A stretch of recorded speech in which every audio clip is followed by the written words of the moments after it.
Hello, everyone. Welcome back once again to Mongabay's webinar series for journalists. We're broadcasting to you live from YouTube and also on LinkedIn. I am your host and moderator, Mike DiGirolamo. I always encourage you to subscribe to Mongabay's YouTube channel so that you can be notified when this webinar is edited after we're done, and also when our next one is planned. So today's webinar topic is philanthropy, and specifically conservation philanthropy. So our panel is going to help us unpack some important questions for journalists to consider when covering these philanthropic endeavors.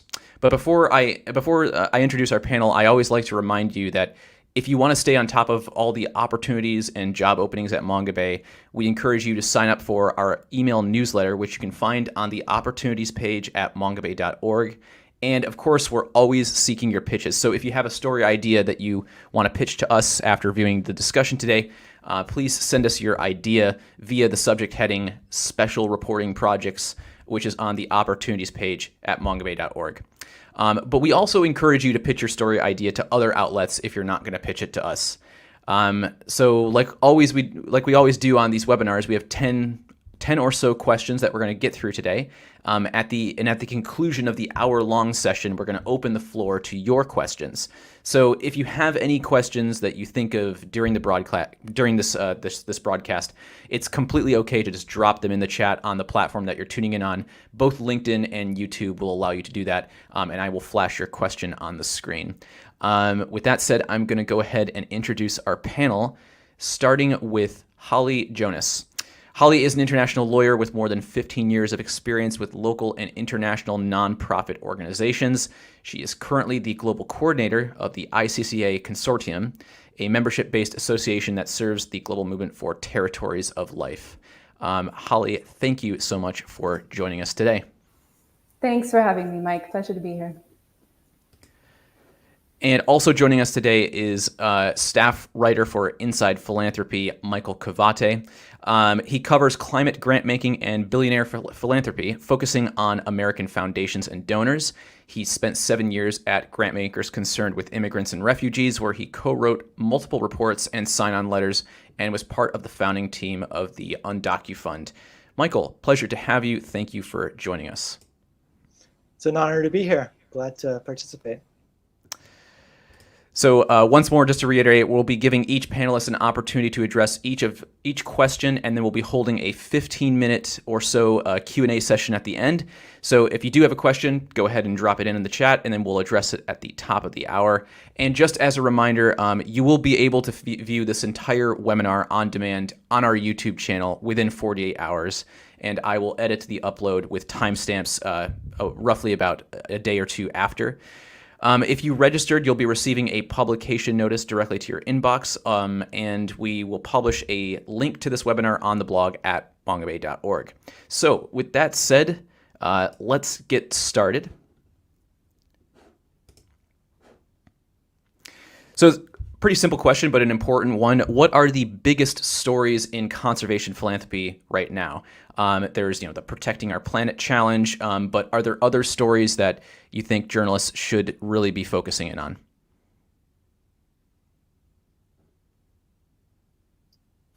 I'm happy to jump in, and I'll go through this in no particular order. I think there's an argument that many of these can be the most important, but billionaires coming into a dominant funding role throughout environmental philanthropy.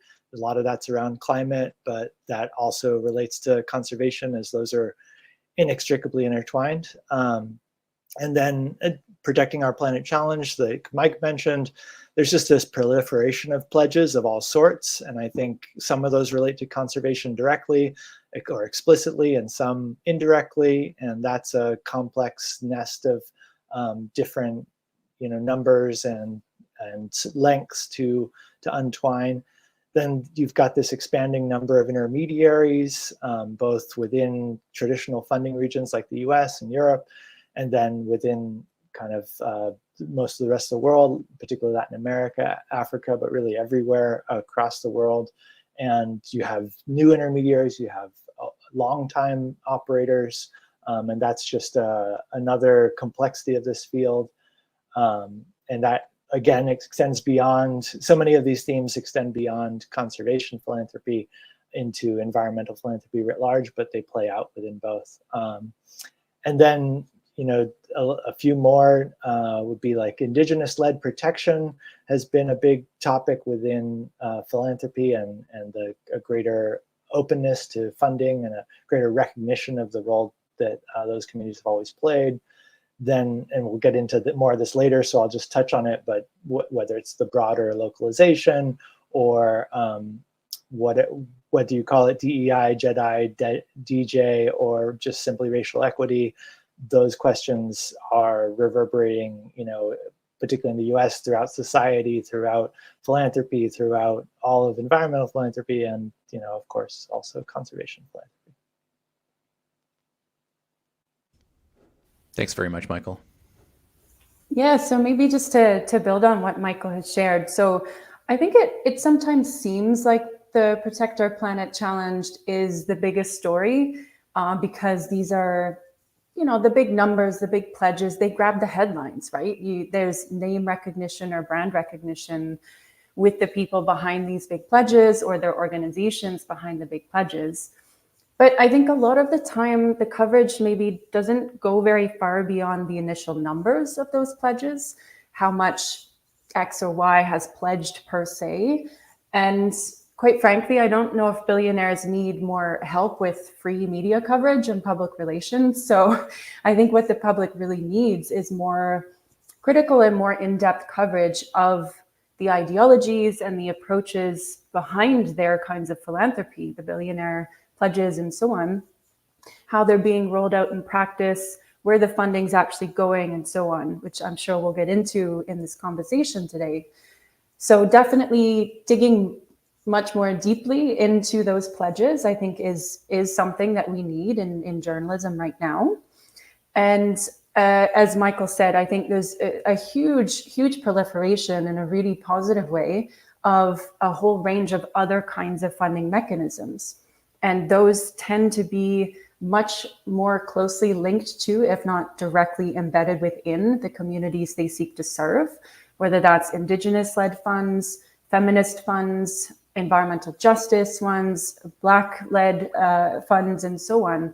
So especially as part of solutions journalism, which is really gaining steam, I think, including within Mongabay, those kinds of values and more grassroots embedded approaches, I think, deserve more of the spotlight and attention than maybe what they're getting at the moment, kind of in the shadow of the big billionaire pledges. So I'd love to see more coverage of indigenous-led funds, of grassroots funds, region-specific funds, and so on, that are much closer to the ground and to the communities that they're seeking to serve. As Michael mentioned as well, sometimes this perceived line between climate philanthropy or climate funding and biodiversity or conservation funding. In practice, of course, climate and biodiversity issues are extremely intertwined. So I just wanted to underline that point for Michael.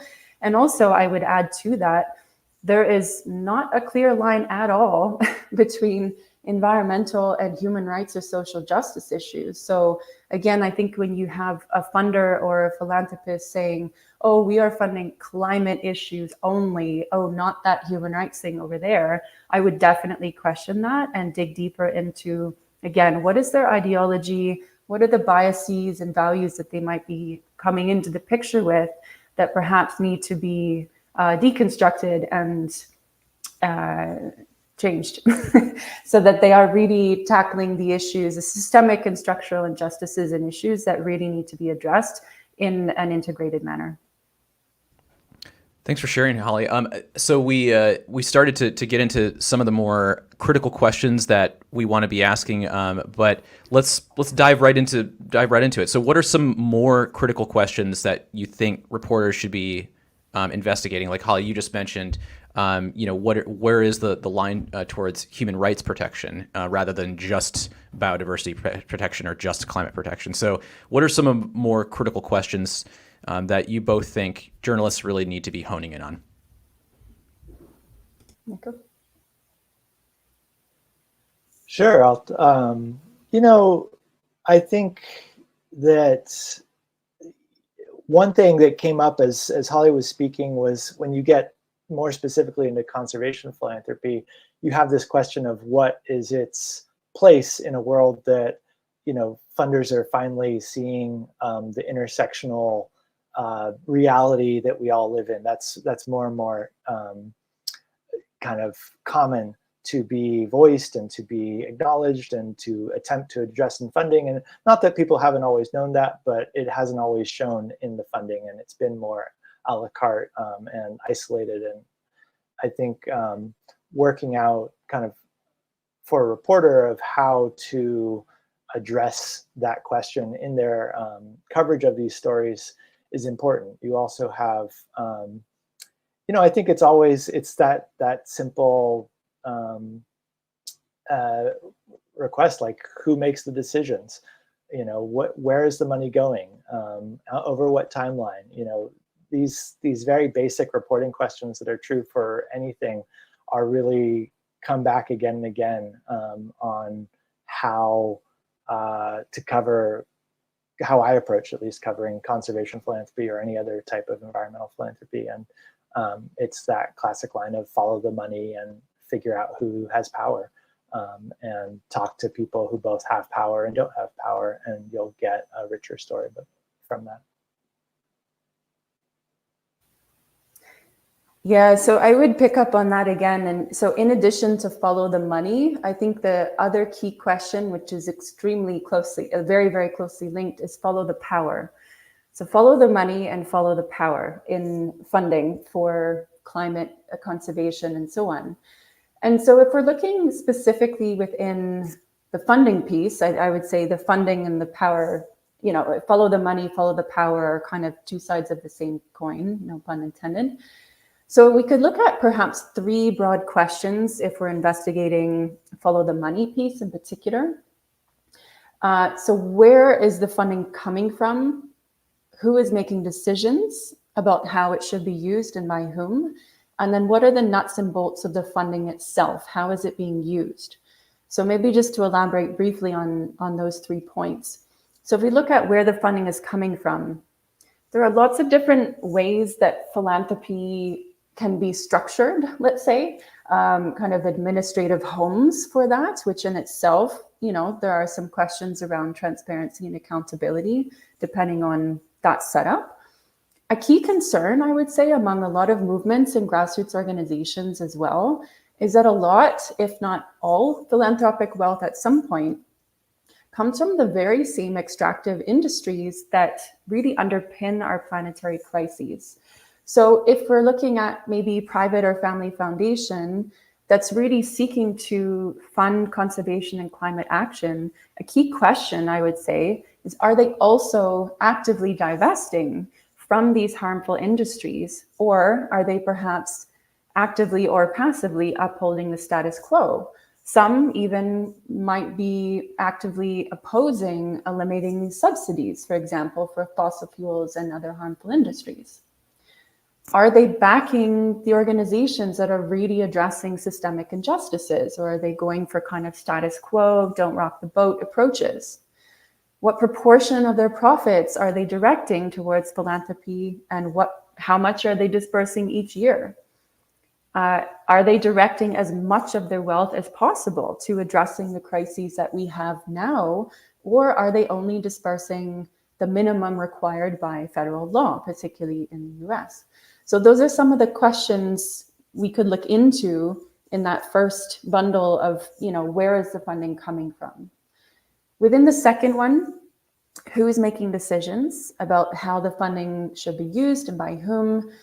Again, something we both mentioned already is, are the people from the communities and the movements actually involved in those decisions?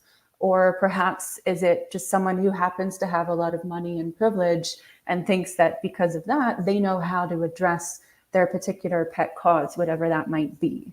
So there's a lot of questions around how decisions are made, around what is being funded, and are, particularly in the case of billionaire pledges and their foundations, are they basically acting like a proxy government and determining policy agendas when perhaps that's not their role in society? Question. And then the third main question around what are the nuts and bolts of the funding itself? An obvious one, Michael already mentioned intermediaries. So that in itself is a broad range. It can go from very, very big, mainstream organizations to quite small and locally grounded organizations. It's a very broad camp of intermediaries, so to speak, to the extent that I think that word may not be super relevant or as nuanced as we may need it to be. So again, a key question, how many organizational hands is the funding passing through before it finally gets to where it's intended to go or to the level it's seeking to support? For large organizations in particular that are seen as usually, trusted hands with quote unquote absorptive capacity administratively, are there sufficient checks and balances for those what is typically power imbalances in how they're structured and how they make decisions and so on? For small and local organizations in particular, is the funding in the form of flexible core support with minimal administrative burden? So trust-based philanthropy, which is really growing in a really positive way, in certain ways at least. Or perhaps does the funding or do the funders really impose their own priorities or have very, very high administrative burden with huge applications, strict work plans, huge reports, and so on, to the extent that organizations are doing more to kind of address the funders' demands than getting on with the work that they're seeking to support. So these are just some of the many questions that perhaps could be looked into further within that bundle of, follow the money. Where is the funding coming from? Who's making decisions, and what are the nuts and bolts of the funding itself? Those were all excellent points. I hope everyone was taking notes there. I know I'll be going back and reviewing that. Michael, did you have anything to add to that? I think Holly did an excellent job of summing it up. It's kind of that step-by-step process, and then digging in at each point. And likewise, might come back to that one. Yeah, absolutely. And Holly, I hate to ask you for more, but from your perspective, what are some areas of coverage you think journalists are currently missing right now in the media conversation on philanthropy? What do you think journalists are missing right now? Well, I really support journalism in general, so I don't want to be critiquing journalists who I know work very, very hard under very challenging circumstances. But I do think just those two headline topics, follow the money, follow the power, are really, you can't really go wrong with those, I would say. It's all about in the public interest. What are the questions that need to be asked in order to get closer to transparency and accountability, holding people in power to account, really, and delving into that further in every possible way. Michael has reported brilliantly on this before with lots of different coverage that he's done. But something we talked about last week is when you have these big pledges or even medium-sized pledges, frankly, it's not usually clear if or rather how it's being counted. So is it just part of their existing programmatic priorities? Is it new and additional funding? Are they double counting it between pledges? Things like that. So I think there are just so many different directions that one could take to just, again, follow the money, follow the power, regardless of what aspect of it you're looking into. And then, as we mentioned in the first question, I think there's just so many really exciting initiatives, Indigenous-led funds, feminist funds, and so on, that hardly get any attention whatsoever. And there's so many stories that are just waiting to be shared from very, very grassroots levels all the way up to totally global level movements. And those are the ones that really deserve a lot more attention. I think they are doing brilliant work in general, but also it's part of further supporting the development of those different approaches to philanthropy, more solidarity-based, more network-based, movement-based approaches to philanthropy that I think deserve more attention. And I know I'm coming from a nonprofit side, but more support in general, but good coverage and fair, transparent coverage is part of that, building that infrastructure. Yeah, I would add just simply that, one lens I often use when I'm trying to evaluate a big swath of grants from one of these pledges is some very simple ones of like, where are these organizations based? Are they based in the country that they're trying to affect, let alone the community? Because sometimes that's how, that's at the scale of where we're talking about. You also have questions of, are these, what were the previous budgets of these organizations? How high profile are they? To who are their leadership? Did the leadership come from the foundations themselves? Are they, part of the community that they're attempting to support? Are they part of the nation that they're attempting to support? And, as you delve into that, it's one quick way of kind of sorting out, and I'll often make a spreadsheet. I'll add up, if you look at the major, it may be an overwhelming list of grants, but if you look at the major grants, you can get a pretty good sense of a funder or a pledge's dominant themes, because frankly, a bulk of the funding ends up typically going to a few organizations. And that tells you the story of that pledge in a very effective way. And it is often a different story than I find the language of those pledges will tell, or the language of the announcement will tell, or the organizations that they focus on. And so, doing your own analysis of it, for me, is essential in order to kind of validate what the numbers say versus what the press release might put, how it might put it. If I can maybe add to that as well, I think something that some Indigenous colleagues have also said is needed in the context of these big pledges is a kind of a counterpart check and balance from the communities that are apparently receiving the funding, as in the big press releases or the major conservation organizations that say they're directing X% or X amount to communities. So for communities themselves, Indigenous organizations, networks, etc., also to be tracking and reporting and providing that check and balance of what they're actually receiving. And I'm not saying there will be necessarily a gap there, but I wouldn't be surprised if there was a gap between what funders and or the larger organizations receiving the bulk of it, what they say they're redistributing or sharing with communities on the ground or national organizations, and what they're actually receiving. So having additional forms of reporting from the folks who are purportedly receiving it also perhaps is another source of information for that, again, transparency piece. Beyond the self-reporting of funders and big organizations who, it's in their best interest to kind of make themselves look good, frankly.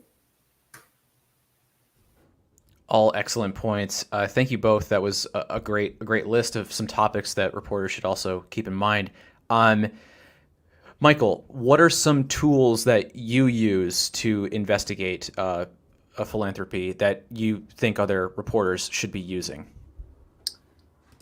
Yeah, it's a varied list, and it depends on the assignment or the topic. I'll go through it in no particular order again, but I'm lucky to work for an organization that has a subscription to Candid and the Foundation Center. And while I think everybody who's worked in philanthropy or experienced philanthropy can say that is a very incomplete database, it's also the very best we have. I respect utterly the challenge that they face in trying to gather all this grants data and process it in a way that makes some sense. And it's kind of a rough guide, if you will. It's not definitive, but it's again the most comprehensive publicly available data, albeit paid.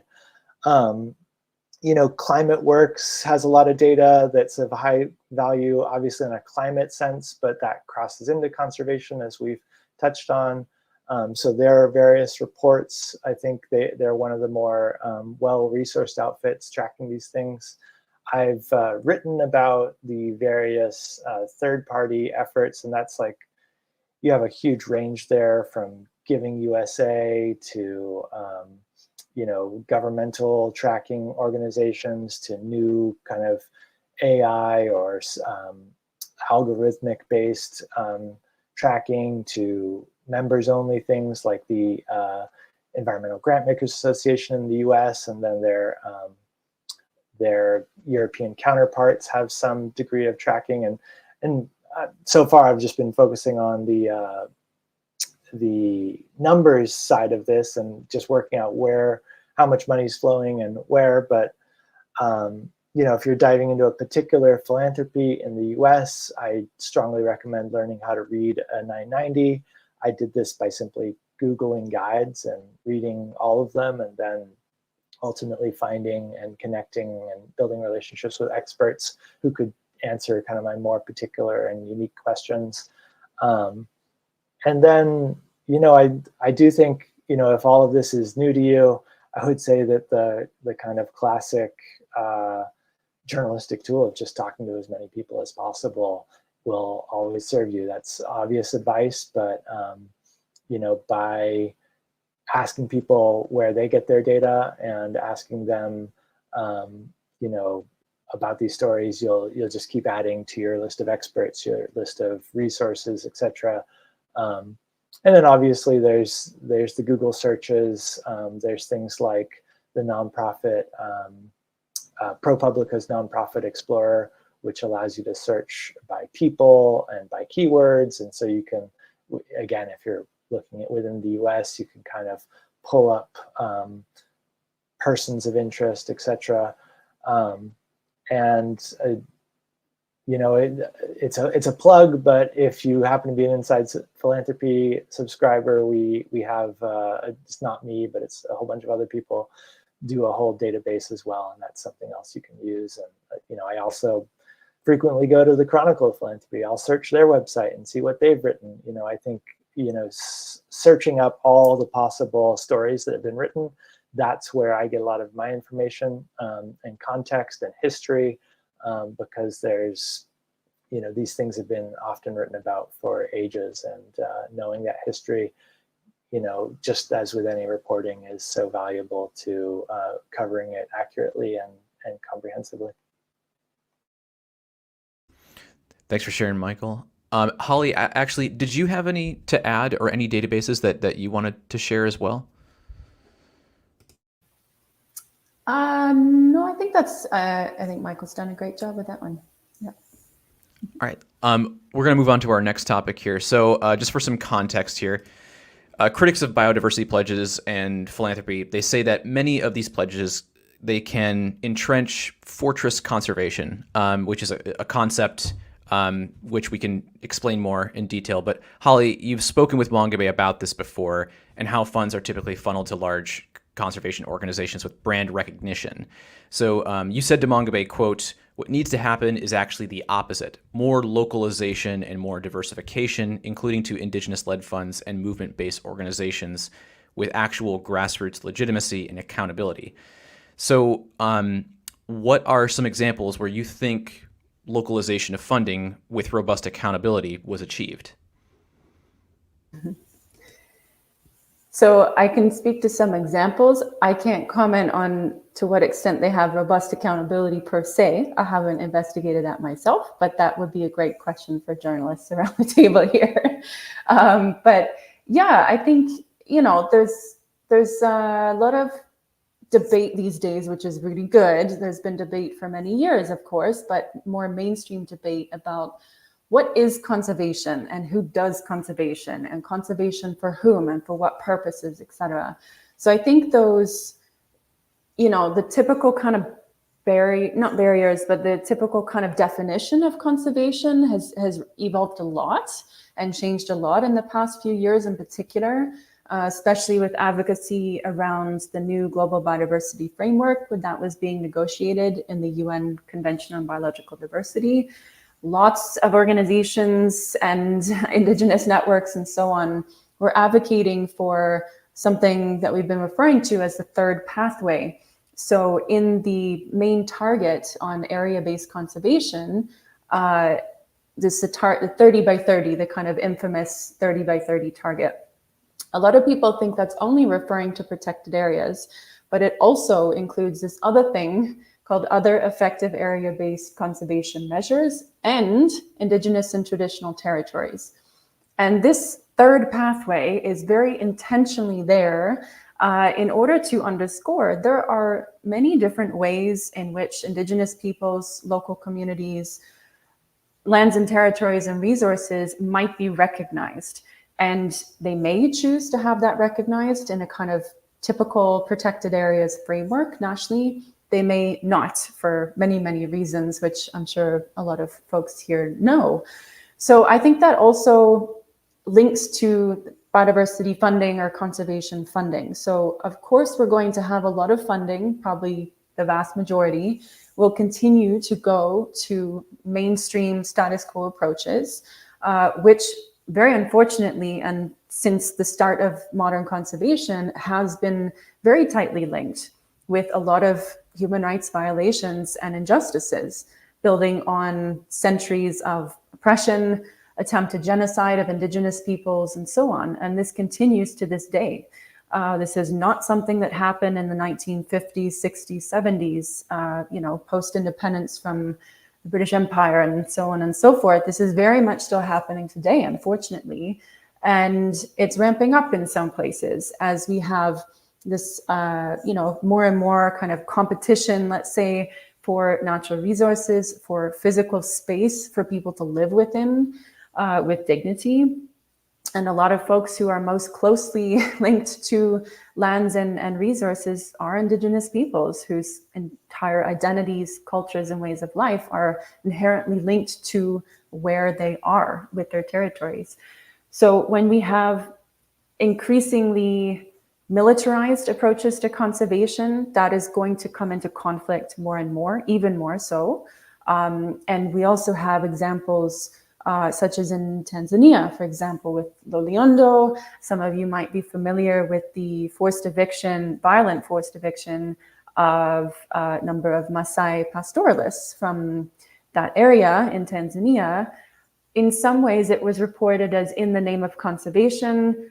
Government said no, or government said, yes, it's for conservation. Of course, we need to take care of our environment, thinking this was going to be a good thing in some quarters. But also, when you look into the funding behind that, apparently it's largely funded by a royal family in the Gulf, for example. And there are very, very tight linkages between, very, very wealthy families from different parts of the world, working closely with government officials in countries, again, around the world, to secure land, resources, access, etc., for their own personal gain, basically, not in the public interest at all. So I just encourage you, especially because in that particular situation in Tanzania, there was a huge crackdown on journalism and freedom of speech.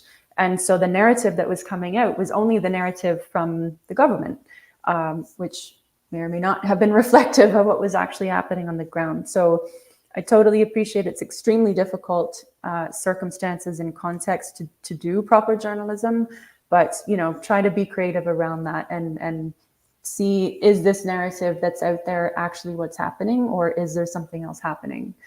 Now to come back, sorry, that was not directly responding to your question, Mike, but coming to that now. I think it's also linked to, again, what constitutes conservation action or climate action and who is doing that work. So again, when we look at actions such as defending the environment, defending territories, defending human rights defenders, that comes in many different forms. There are, I was just speaking earlier today, actually, with two amazing organizations, Natural Justice in Africa and the Environmental Defenders Collaborative, which is a pooled fund that very specifically supports actions, preventative and emergency in nature, for environmental and human rights defenders. So their work in rapid response and preventative response for environmental defense is very much contributing to conservation, but we might not think in a mainstream way, oh, that's conservation funding per se, but it absolutely is necessary. Similarly, we have other forms of support, strategic litigation to defend against, oil exploration, for example, or mining in a particular territory or in a protected area as well. Having support for that kind of strategic litigation is absolutely supporting conservation and climate action. We might not think of that necessarily as conservation funding, but it is contributing to it. There are also other kinds of funds that are supporting communities with customary and traditional livelihoods, for example. So supporting them to stay in their territories and support younger generations to learn their knowledge systems, to learn their food production systems, for example, their languages, their cultures, their traditions, that will enable them to continue sustaining the diversity of life within their territories and far beyond. So support for that kind of work, again, may not be obviously conservation funding, but it is absolutely contributing to conservation outcomes. Cultural Survival has a couple of great small funding mechanisms. Keepers of the Earth Fund have another one for small grants for community media. There's the ANI Fund, AYNI Fund, again, really led by Indigenous values and worldviews, smaller grants directly to community organizations. They're doing amazing, amazing work around the world that definitely, would be great to further support. I know Mongabay has covered a new fund, the Nusantara Fund in Indonesia, for example. There's other kind of Asia-wide funds. There's different country-specific funds in Latin America, like the Podali Fund in Brazil. Again, another Indigenous-led fund that's really taking off and really doing fantastic work at a very localized or national level. So there's so many examples. There's hundreds and hundreds of these funds out there. Maybe just to mention as well, as a potential source of information for journalists, the International Fund for Indigenous Peoples has a working group on Indigenous-led funds. And I believe there's 40 plus funds that they're now working with very actively. So there's lots of amazing ones out there across all different regions for issue-specific funds as well. Great, thank you so much for sharing, Holly. Michael, did you have any thoughts or comments that you wanted to share about this topic?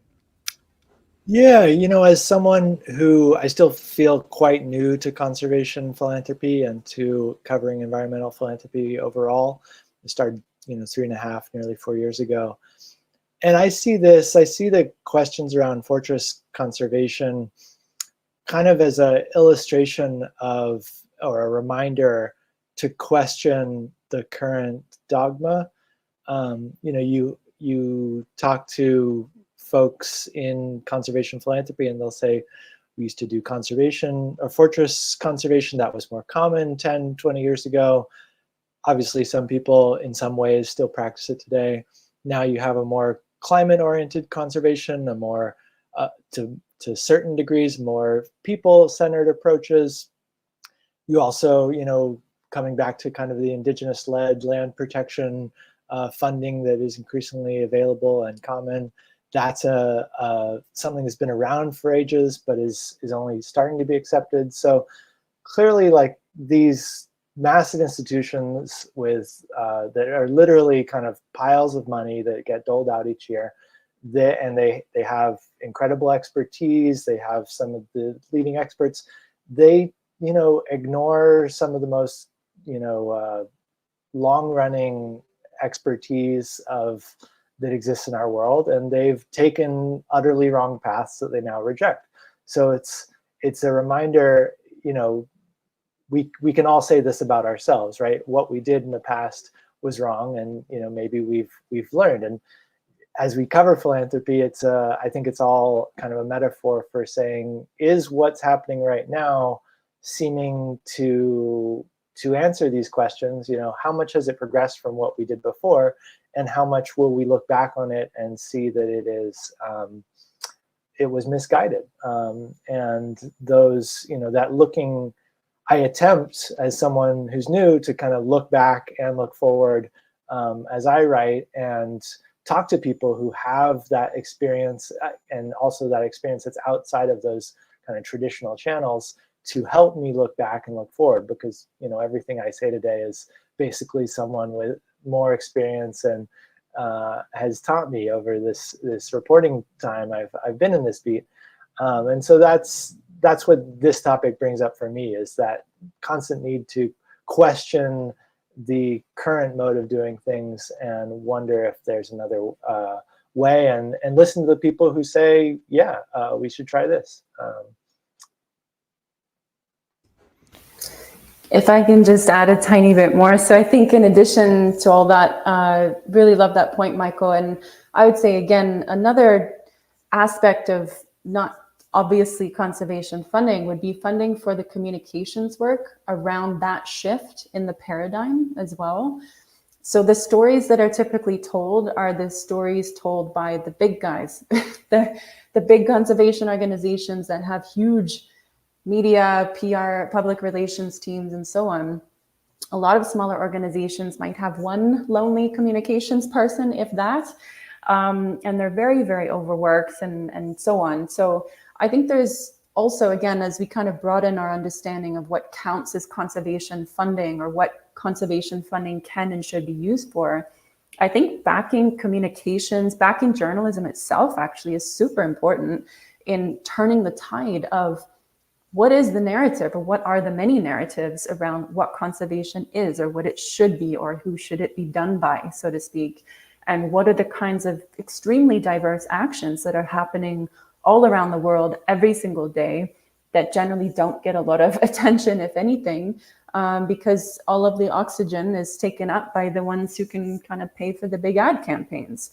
So again, I think, supporting communications around, okay, the stories and the narratives that need to be rewritten or told by different people from different perspectives, that will also help turn that tide, perhaps at an even faster rate than it's been turning so far, shifting away from the very kind of old school, I would say outdated approaches to top-down exclusionary conservation, and ushering in really very actively a very people-centered, human rights-centered conservation that is fundamentally intertwined with social justice as well. Great thoughts, both of you. And digging in a little deeper more now on how funding, actually gets used. So a $1.7 billion pledge was agreed to at COP26, but critics have pointed out that Indigenous peoples only saw 7% of the funding that was allocated for Indigenous forest tenure. So that's quite a discrepancy. So given that, what should journalists be looking for when they're examining how specific funding gets used? What details should reporters be asking about to find out how the money is allocated for Indigenous land rights, and how it's actually making its way to communities, or isn't in this case? Yeah, always such an important topic to be delved into. I think, I try to always, it's a classic point, but simply talk to the groups on the ground, talk to the folks who are the target population, the target groups that whatever funding pledge is trying to, and ask them how they're experiencing this funding, and whether they're seeing anything, and that's a first step that should always be taken. I think when I look at this, the reason we know that percentage figure is that there's an internal evaluation. So there's questions of like, how will you be evaluating this pledge, as new pledges arise? Will there be a transparent reporting process? How will it be tracked? And who will be doing that tracking? You can also I think you're always looking for third-party sources. I find this quite difficult within philanthropy because the universe of people who pay close attention to these things and who will comment on them publicly is relatively small, but obviously academics and to some extent some consultants will be following this and be able to comment. But I think, as we talked about with pledges earlier, there's this question of, does this pledge money, build on what X institution granted last year or not? And then there's a question of like, who are your partners? Who is making this decision? If it's an Indigenous focused pledge, to what extent are Indigenous people involved in making the decision of where funding goes? And so forth, whichever the focus of the pledge is. I'm also often looking for kind of a worthy comparison as something that will give a sense of it, because sometimes the numbers are very, there's limited data, there's limited disclosure, there's, that you can only go on other facts that might shine light on it. So I'm looking for studies or past processes that suggest the potential risks, and then trying to investigate whether those things are occurring in this case. And I think it's also important to look for the nuance. I mean, one thing about the 7% figure is that there's also a certain amount of money that does flow through other organizations and reaches groups on the ground. And I think both reporting that and reporting like how much do we expect that, what percentage of that money do we expect to run through these organizations and be soaked up? How much overhead is reasonable? Because that is the question. We fundamentally, these larger philanthropies issue large multi-million-dollar grants, and they're often outsourcing the smaller grant making at a community level. And so, one question is whether that falls with a group that's local to the community versus say a large international NGO. And the other question is like, how much actually flows from either of those types of organizations to the communities that are supposed to be the ultimate beneficiaries. There's so much to be delved into, and sometimes it depends on the pledge itself and the dynamics of it in particular. But I'll start there and let Holly take it from here. Thanks, Michael. And I mean, yes, I hope folks have read Michael's great recent coverage of the 7% reporting and the Forest 10-Year Funders Pledge and so on. If you haven't, I really recommend it. And so this thing, the Forest 10-Year Funders Pledge, if you're not familiar with it, I would definitely encourage you to look into it further. I think things like this, so funder-led initiatives, are also really important. I'm not saying they have everything figured out at all. I'm not saying they have all the answers, but it's so important for within the funders groups also to have a space for peer learning and exchange, for honest debate and conversation, and holding each other accountable. And I know, it's maybe within a bubble in some cases, but there's a lot of really amazing people within the kind of more progressive funders, and they're super committed and they're very connected to grassroots and Indigenous organizations and so on. So I think we can also, help them help us in a way, by also shining a spotlight on the kind of processes that funders themselves are initiating to do their own improvement also within the philanthropy ecosystem, I suppose. So the Forest 10-Year Funders Pledge is a very interesting one. They are much more transparent, I would say, than others around the actual pledge, and they're putting out these annual reports. They've done 2 so far. They've also done things like, revising the figure that they reported the first time, they realized it was an accounting error, basically, or they counted things wrong. So they're being, again, I'm not saying they have everything sorted out, but they are being much more open than, other pledges. And they are trying hard to have a way of both tracking and being public about the tracking and the transparency around that, which in itself, opens up space for more transparency and accountability from others. It's almost the ones that share absolutely nothing publicly. They don't have a website, they don't disclose things, they have the most, evasive possible administrative homes for their funding. Like, those are the ones that really need a lot of attention as well. And the ones that are already giving us, kind of a foot in the door, let's say, for that transparency. Let's, keep pushing that door open and keep delving deeper into that. So yeah, we need leaders within the philanthropy system as well. And I do see some within the Forest Tenure Funders Pledge who are trying to kind of really advance the debate and the practice of this as well. Just on that though, I would definitely say for climate funding, I know that one in particular is focused on forest tenure, but for climate funding, for conservation funding, and I hear this all the time from our members and other community networks, it's not just forests.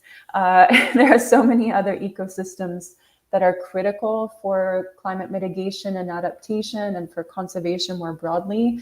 I know tropical rainforests are kind of the most charismatic, let's say, obviously super important, but there's also a lot of attention needed for grasslands and rangelands, for boreal forests, for the Arctic, for oceans and coasts and mangroves and so on. So I think there's also a need for, diversifying the coverage of these kinds of pledges and initiatives, and also pushing funders to diversify their focus as well, rather than just thinking, oh, we support climate, therefore it must be forests. There's a wide range of ecosystems and livelihood strategies that are contributing beyond forests in addition to forests, I guess. Another piece, picking up on Michael's point about the intermediaries and who's receiving what, I think there's, this might be a bit cynical, but I think supporting Indigenous peoples and local communities might be seen as kind of a trend at the moment in conservation. And so, again, this sounds really cynical. You can tell I'm not just starting out in my career anymore. But a lot of the big conservation organizations have very, very intentionally shifted their narratives about how they work and what they're working on and what they're supporting. I'm not saying it's not true, but I think there may be more of a PR spin to it than is the reality on the ground. And it may be more opportunistic than we might like in an ideal world. And again, kind of seeing how certain funders are pivoting in that direction, and they may be saying, oh, well, if we tweak this word in our application, or we say we're doing consultations here or there, then we will still be able to get the funding, even if within those institutions, perhaps it's not happening in the way that they maybe say it's happening.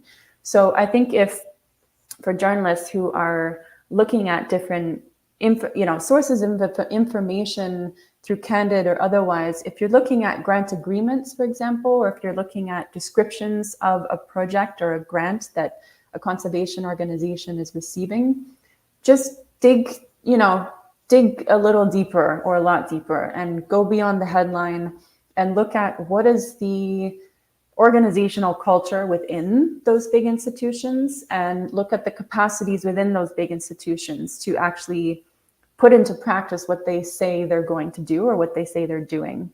Again, there are some great people in all these organizations. There's, it's not a black and white issue. That said, the bigger organizations tend to have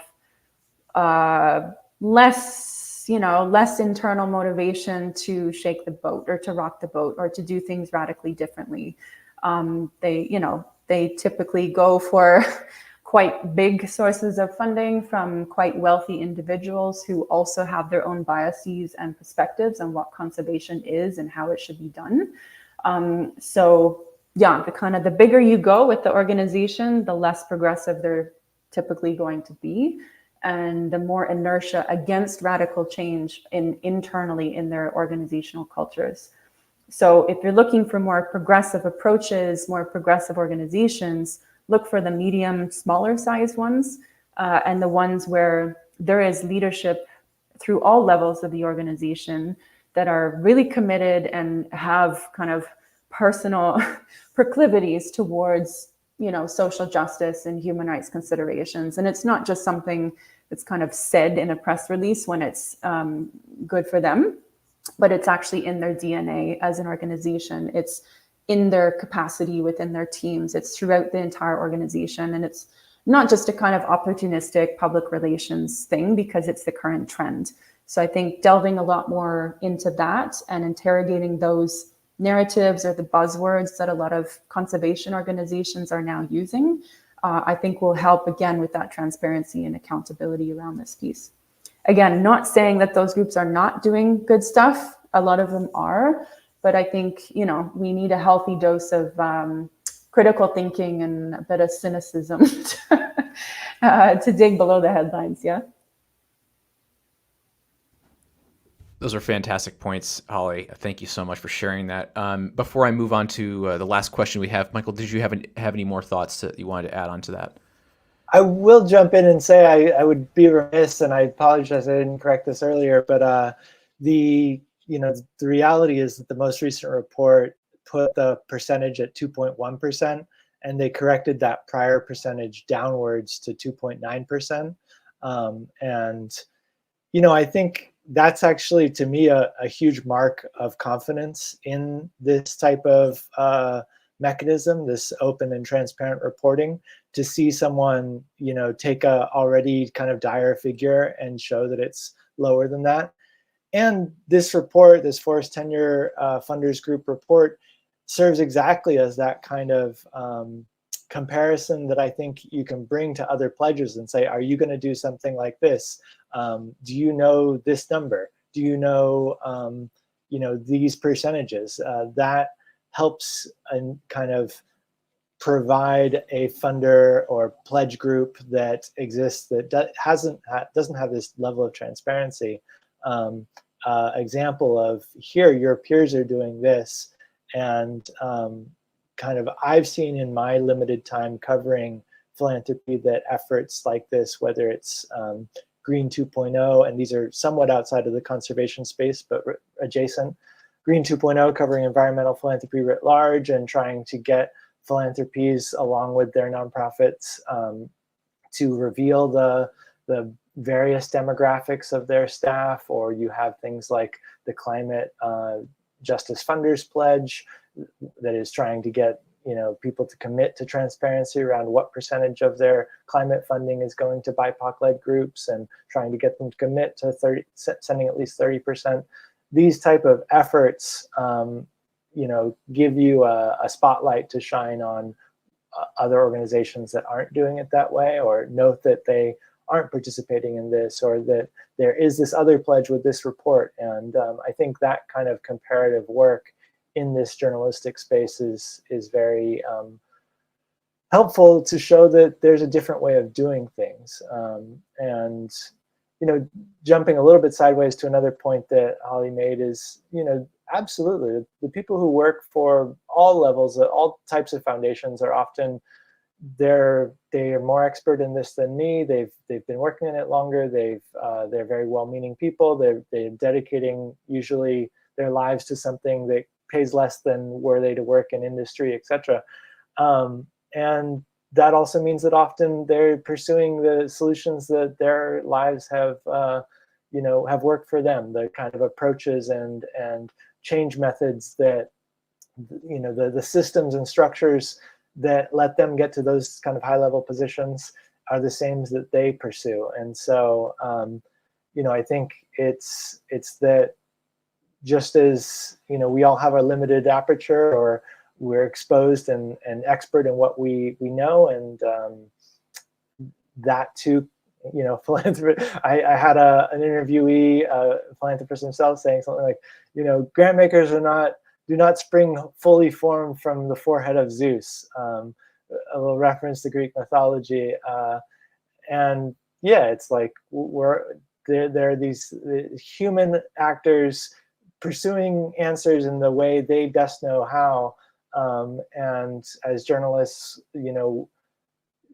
I too have those exact same limitations, and I attempt to talk to as many people to try to widen that perspective, both for myself and for anyone who reads my coverage. And that's the tool of journalism in any endeavor. All right, thank you both so much for the incredibly substantive answers that you've given on this webinar so far. For those who are watching, if you all have any questions that you want our panel to address, go ahead and think of them right now and put them in the chat, and I'll collect them while I'm asking our panelists the last question here. But yeah, any questions at all, feel free to ask and we will address them. With that said, I'm going to just touch on this last question here. We may not get into it too much, but I wanted to ask, what is PFP, or the Project Finance for Permanence, and what are the potential risks with this conservation funding model and other for-profit models like it, such as the Bloomberg Oceans Initiative? Michael, do you want to go first, or do you want me to? If you can go first, that's great, but if you prefer, I'll go. Sure, I'll give it a shot, then you can build on it. My patchy answer to come. So I think this is one of actually several quite interesting, potentially innovative approaches to finance more broadly. Again, it goes beyond, as in the name, Project Finance for Permanence. It goes beyond philanthropy per se, so beyond kind of private family philanthropy. It goes into different forms of finance more broadly. And, another example I would say is debt for nature swaps, which again, super interesting, potentially very concerning in different ways. So I think these kinds of models or approaches or concepts definitely would benefit from, as in public interest, would benefit from further exploration of the details, beyond the headlines, beyond the kind of big announcement of, a new protected area with Project Finance for Permanence backing from this organization and this funder. Really, again, to kind of come full circle to the first question, follow the money, follow the power. And so who is part of those decision-making processes, and what are the potential catalysts for change or for embedding status quo approaches that maybe, again, further entrenching systemic injustices or power imbalances? It may be further entrenching, elitism, excluding folks from the general public and from communities who are directly affected from those decision-making processes, and so on. So yeah, in general, this Project Finance for Permanence it's basically a combination of private and public funding through potentially a range of different financing models. And there is quite a diversity of them as well. There are some in my home country of Canada that have been pretty effective from my very limited understanding, working very, very closely with Indigenous nations in British Columbia, for example. There are some that are quite small in nature, relatively small, others that are huge, mega country level, many tens of millions of dollars worth. And, again, just looking at, okay, who is brokering this, basically? Who is proposing it? Who is brokering it? Who is calling the shots? Who's influencing? In what ways? Typically, it's a large conservation organization. I won't name names, but there are not that many large organizations that tend to broker these deals. And they have a lot of political capital, and they're able to have very high level meetings with presidents, prime ministers, etc. And they're able to be basically the middle people for these deals. And again, they may be able to get in certain progressive shifts in maybe the country's protected area system, for example. It could be an opportunity to advocate for, in different ways, more respect for Indigenous territories and rights and so on. On the other hand, it could also be just kind of status quo and further entrenching the typical approaches that, again, further social injustice rather than the other way around. So it just hugely depends on who's in the room, who's advocating for this, who's calling the shots, who has access and influence in different ways, and for what purpose, frankly. So in some cases, it might be leveraged for another decision or another form of influence. They might be seeking a particular business deal with the for-profit side of a company, for example, instead of just their foundation side. So yeah, definitely a lot of questions that need to be asked for more transparency there, and something, again, because it tends to be huge amounts of money and very, closed door decision-making processes, there's not a lot of information shared publicly about how these things work.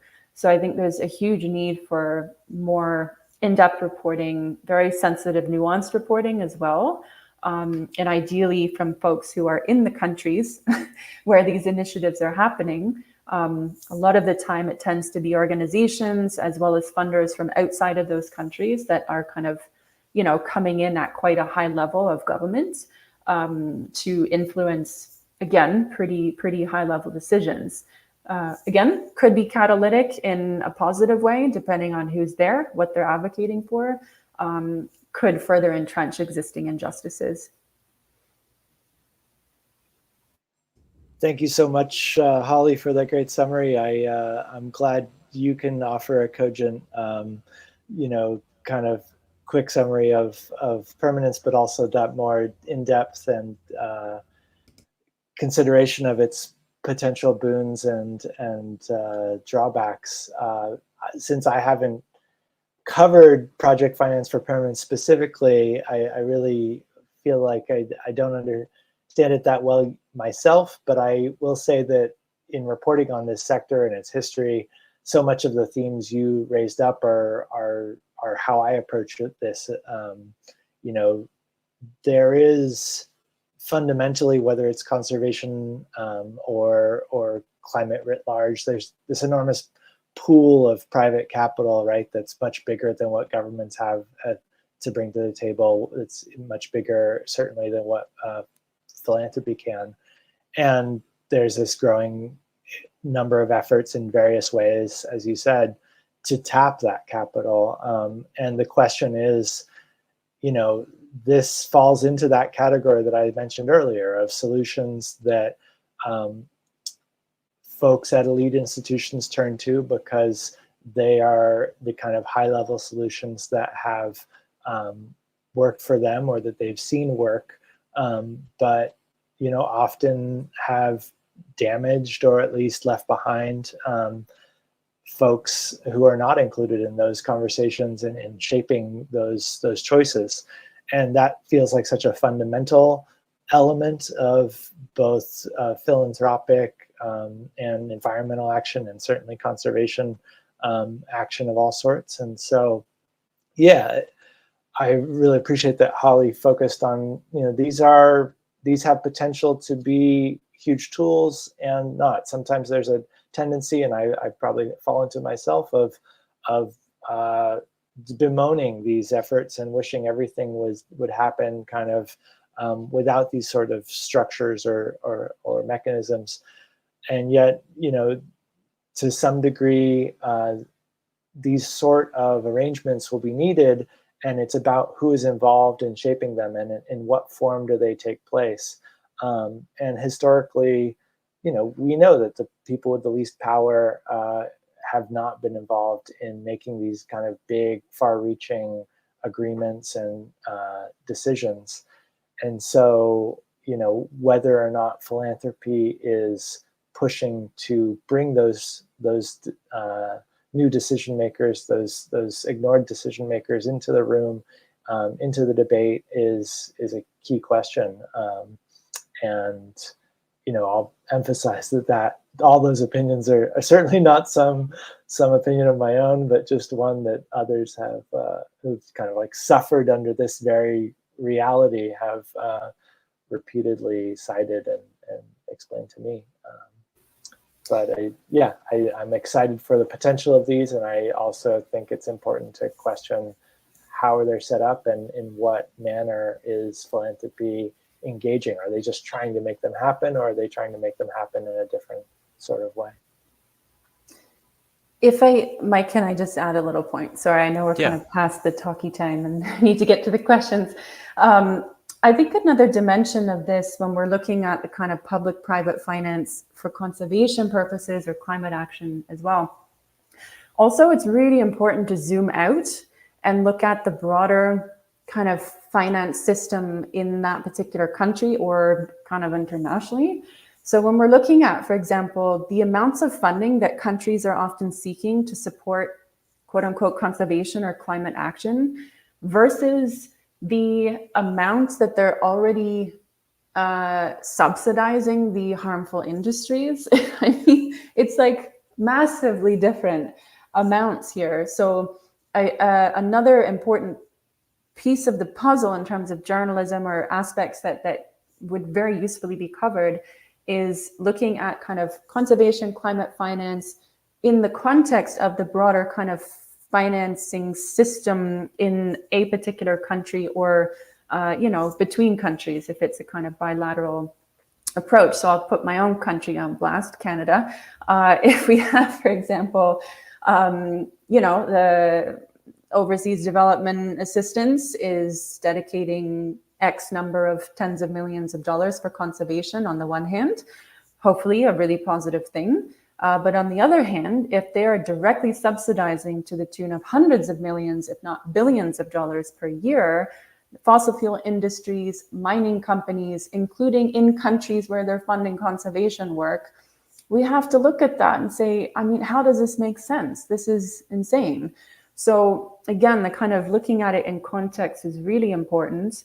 It's not in isolation. It's often very closely tied to broader, agendas of international relations, geopolitics, and so on. But especially even just looking at the numbers, I don't know how governments can look at these numbers and say, oh yeah, that makes sense. The huge discrepancies between the amount of funding that governments and private philanthropists are investing in conservation and climate action versus how much is actually being subsidizing the direct the industries that are directly contributing to the planetary crises. And then again, if you look at something like debt for nature swaps or otherwise, I think we can look back to prior decades' experience with things like structural adjustment programs. The World Bank and International Monetary Fund have tried to leverage, quite systems level policies and political agendas for certain aims and so on. It ended up, devastating national economies and self-determination in that sense within those countries, and creating huge dependencies on overseas investments and huge discrepancies in power imbalances and so on. Multinational enterprises just coming and extracting, and nothing, the resources are extracted and the wealth is extracted as well, going back to specific countries that are hosting those multinational enterprises and consuming the resources they're extracting.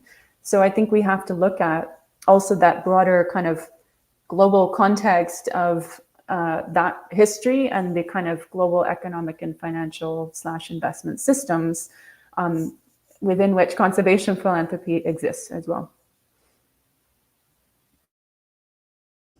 Thank you so much for that last point there, Holly. Yeah, I was actually wondering about that myself, about, even if a fund is quote unquote successful and is doing what it's purports it's doing, that larger context of zooming out and seeing how, like, that on the national level or on the global level, we continue to extract and exploit the resources of that country, or like how is that look in that context, I think, is a really important question. So thank you so much for bringing that up. So I do have one question. I'm not sure how this was given to me by a friend. I'm not sure how to interpret it exactly. There's a couple of ways that this question could be read, I suppose. But the question was, how do you adequately interrogate the Western influence on the global South that comes with philanthropy? I kind of feel like, to a large extent, over the course of this hour and 15 minutes, you sort of answered that a little bit, but is there any high-level thoughts you have on that question? Could you just repeat that question, Mike? Sorry, I was trying to write it down. Yeah, so the question was, how do you adequately interrogate the Western influence on the global South that comes with much philanthropy? Michael? Yeah, I mean, I think that it may take years of coverage and kind of exposure to how a region is shaped and what types of solutions or efforts they pursue, or simply a lot of deep reporting talking about like what were groups pursuing, what did they start to pursue as different. And then I say that as, you know, this long effort, but in a way I've, for instance, have been reporting on, in my case, climate philanthropy entering Africa writ large. And just in those conversations, you can kind of hear that there's just this classic, and it goes beyond any region of, you know, nonprofits are forced by their nature to chase the money that comes in. And so when a large philanthropy enters the global South, enters a particular region, frequently that's like the Congo Basin and the Amazon region. There's others that are kind of these hotspots where a lot of money flows in, and whatever those institutions are pursuing becomes what groups in those areas pursue, because that's how they will be able to continue to pay their staff, etc. And to a certain extent, this happens in the U.S., in states, cities, everywhere.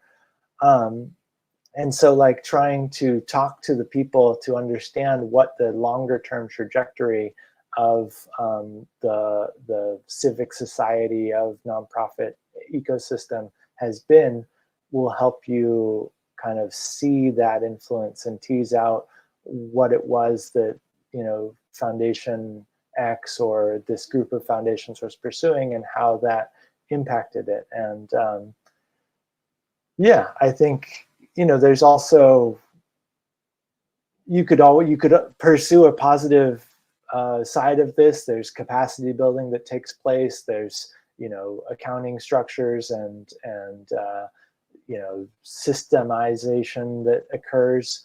But, you know, so often this story of this type of philanthropy is one of an outsider based in one of these global North capitals, or even within, you know, a continent. Sometimes it's like 3 or 4 cities where all the international NGOs and funders have their foreign offices, and they dictate to other parts of that continent. And so kind of working out how that thread has pulled the whole, you know, society with it is, yeah, again, talking to people and trying to see where those efforts were focused prior to and would be otherwise in people's opinions. Thanks for going first, Michael. It's a really interestingly phrased question. Yeah, I would say maybe, so how do you adequately interrogate the influence? Perhaps just really looking at the history of that particular funding. You know, if it's a specific foundation, for example, really delve into where is their wealth coming from?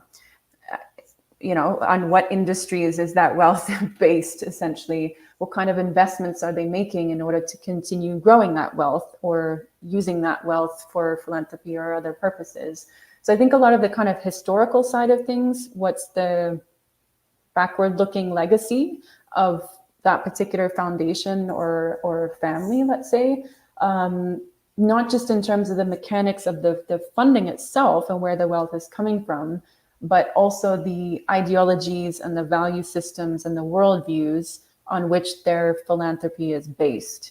So, we touched on before fortress conservation, these very outdated notions of pristine wilderness, and conservation means excluding people, etc. That is just not the way the world works. That's not how conservation works in any way, shape, or form.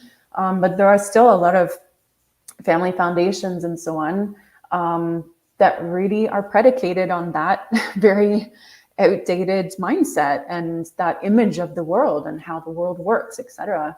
So I think interrogating those value systems, those worldviews that may be kind of baked into the DNA of a foundation or a philanthropy's approach would be really important as well, to better understand then in turn, when they're making a decision about a particular grant or something to support, what is that based on? What's the whole history and worldview on which that is based? And that may give more of an indication of why it went in that direction.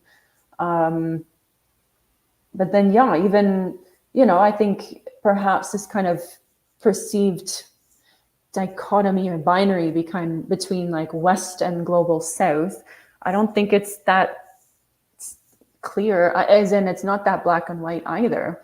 You have, again, my home country, Canada, you have many, many, many First Nations, Métis, Inuit organizations and so on, wide range of contexts in which they're living and pursuing support through different channels and so on. There's within the global South, quote unquote, there's also a lot of mega industries and mega wealthy individuals and families in India and so on and so forth that are kind of using the same playbook that a lot of countries in the so-called West have also been using for many decades. So I think maybe, there's a need to also go beyond that kind of perceived binary of the West is doing this and the global South, so to speak, is doing this.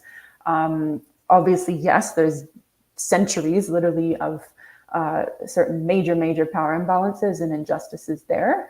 But I think also in the current globalized context, it's not that straightforward. There's a lot of, similar tendencies happening within a lot of countries in the so-called global South that also requires, similar levels of interrogation. And countries in the global North or the so-called West are not, immune to those same issues that some people might think only exist in quote unquote global South around corruption, elite capture, et cetera, et cetera.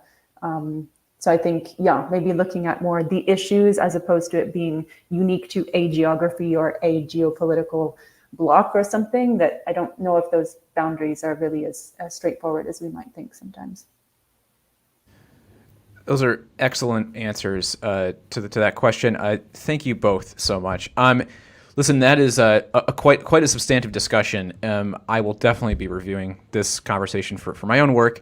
And I just want to say thank you to our panelists for joining us, Michael and Holly. Thank you so much for joining us, and thank you, audience, for always showing up. We really hope that these webinars are really informing the work that you're doing. And please do pitch us a story idea if you have one by going to our opportunities page at Mongabay.org. Find the special reporting project that most closely aligns with your story idea. And do sign up for our occasional email newsletter, which shares those paid reporting opportunities occasionally and job openings with us. And please do subscribe to our YouTube channel so you can be notified when this webinar is edited and uploaded. Just as a reminder, it will remain on demand, as all our webinars do, on our live playlist, or you can go into the playlist that says Mongabay webinars. But I do recommend you follow us on YouTube so you can get updates every time we have one. But you can also follow us on social media at Threads, LinkedIn, Mastodon, and Blue Sky, where we regularly post announcements and advance announcements about all these webinars and all the other productions that we have. So thank you, everyone, once again for joining us for this webinar, and we hope to see you at the next one. you.